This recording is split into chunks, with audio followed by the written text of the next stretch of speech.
అందరికీ praise lord. జనవరి 12 ఈరోజు దేవుని వాగ్దానము.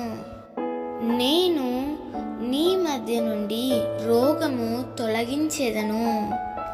నిర్గమకాండము 23:25 నీవు సేవించే ప్రభువు మీ మధ్య నుండి రోగమును తెగుళ్లను తొలగించేవాడు.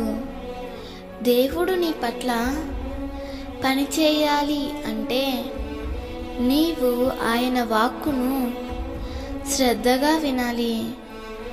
ఆయన అడుగుజాడల్లో నీవు నడుచుకున్నప్పుడు సమస్త విధములైన రోగములను ప్రభువే నీ నుండి తొలగిస్తాడు. హిజ్కియాకు మరణకరమైన రోగము వచ్చినప్పుడు దేవుని తట్టు తిరిగి కన్నీళ్లు విడిచినప్పుడు దేవుడు అతని ప్రార్థన విని హిజ్కియా రోగమును తొలగించాడు. 15 సంవత్సరాల ఆయుష్ను ఇచ్చాడు.